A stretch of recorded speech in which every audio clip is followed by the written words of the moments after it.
From attic to basement, we're here for you. It's quality service in all we do. Call Taylor 500 help. Taylor 500 help. That's Taylor Heating and Plumbing. Tailor-made service that is customized to fit your needs, whatever they might be. Air conditioning, heating, plumbing, home energy, comprehensive maintenance plans. And if you've been saying to yourself, man, I need some insulation. This house is drafty. Taylor Heating and Plumbing, well, they do that too. And if you're thinking, I don't know how in the world I'm ever going to be able to afford a new furnace, don't stress over those important repairs, because Taylor Heating and Plumbing, they have financing plans. They can get you set up. So you don't need to worry about how am I going to pay for this old, rusty furnace that isn't working well and I'm losing money. Don't stress the important repairs or replacements with Taylor. And if you're looking for a job, Taylor can help you. Taylor is hiring. Current opportunities include HVAC techs, plumbers, project managers, office personnel. It's Taylor 500 help. Of course, it's 24-hour service. So if something goes out in the middle of the night, your water heater or your air conditioning or your furnace, Taylor 500 help. Always someone to help you. Precision Lawn and Garden. They're on North Avenue in Webster. Precision Lawn and Garden has been servicing surrounding Rochester areas with professional sales, service, and parts since 1969. We're talking snow blowers and chainsaws and lawnmowers, Toro, Kawasaki engines, Cub Cadet, Aaron's. Precision Lawn and Garden. Everything you need to make your lawn and your trees look fabulous. Express Sealers, 645-2010, 645-2010. They seal your driveway and your business parking lots in the summer, and they make sure that you're plowed and free of snow in the winter. It's Brian at Express Sealers. You better set up those, summertime driveways now, 645-2010. The list is starting already. That's Brian at Express Sealers, 645-2010. Please support our advertisers here at Kimberly's Revolution on the We the People Podcast Network. They support us and we need them. So if you need a hot water heater, call Taylor 500 help.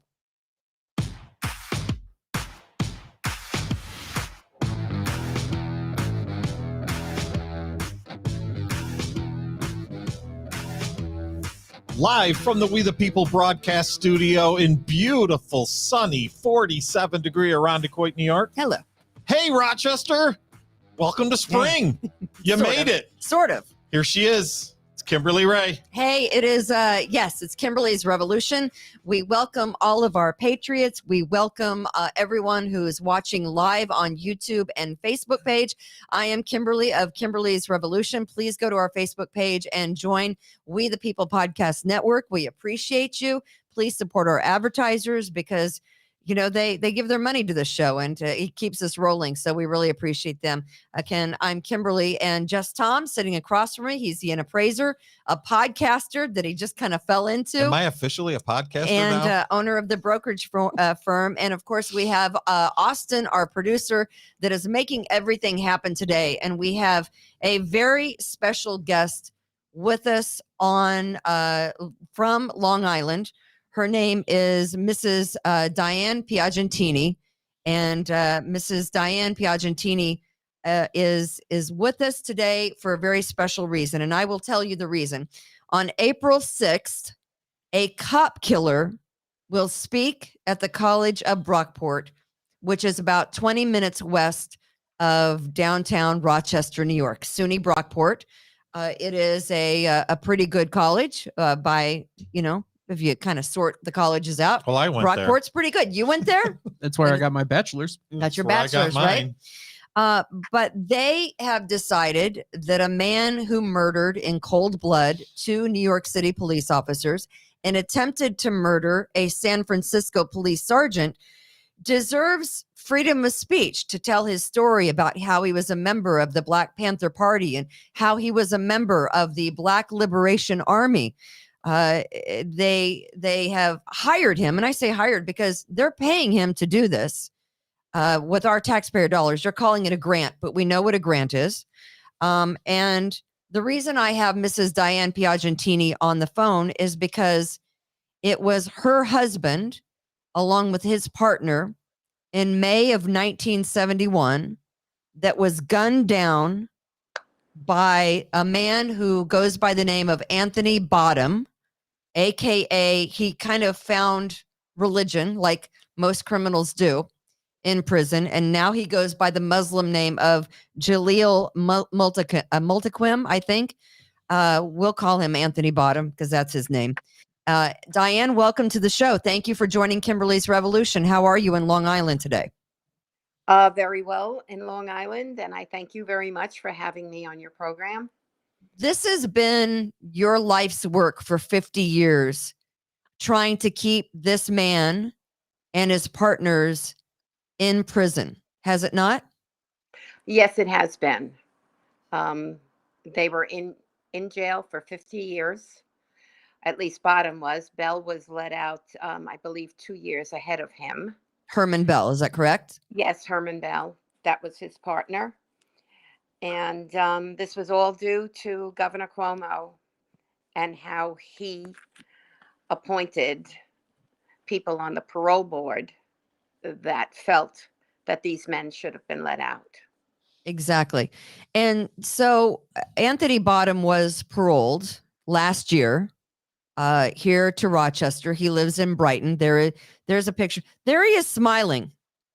Here's Yes. a man who murdered 2 police officers in cold blood and attempted to murder a third. And in his mugshot, he has a big grin. I mean, I think that speaks volumes of who this man is and who this man was.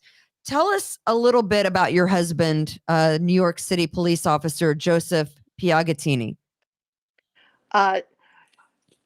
Joe was a police officer at the 3-2 precinct. He was with Waverly Jones, who was also from the 3-2 precinct. And he walked a beat in Harlem. He was 5 years on the job, and we were 5 years married. Mm. And we had 2 children, 2 girls.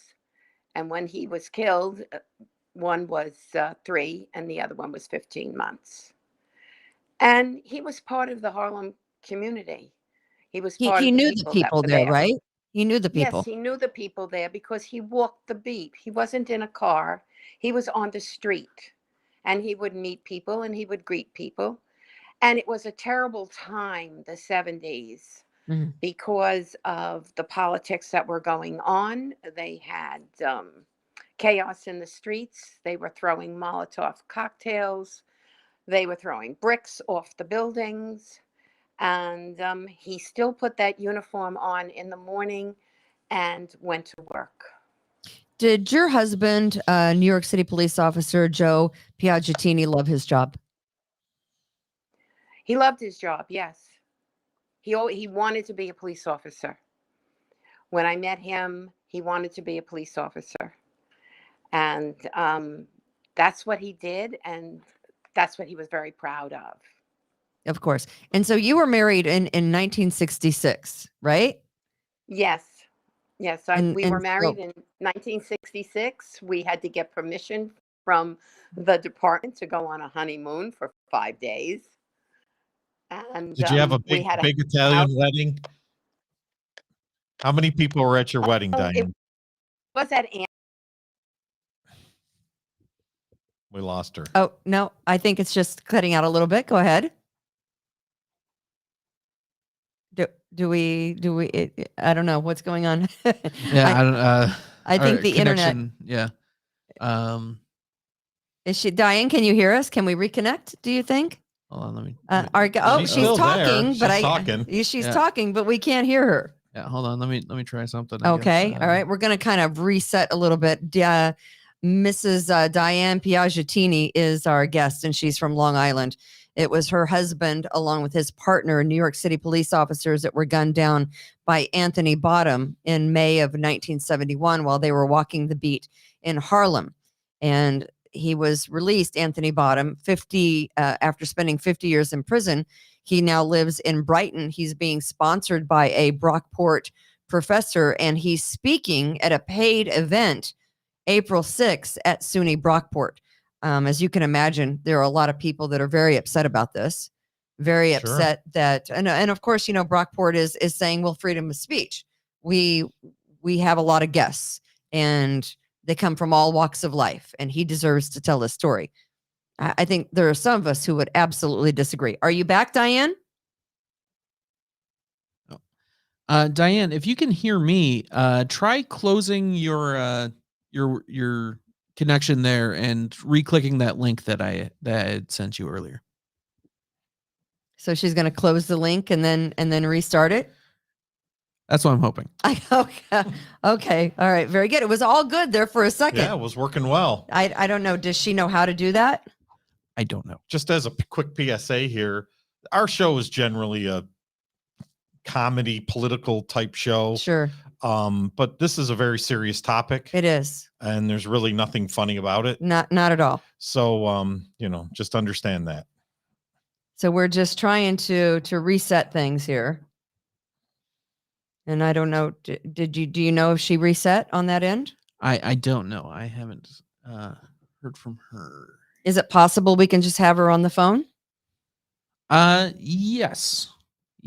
I'm going to send her an email with my phone number. Okay, here's what we'll do. Let's stop the podcast and then we'll restart it. Can we do that? Let's stop the podcast and then we'll restart when we get everything back in line. Okay. Can we do that? All right, very yes. good.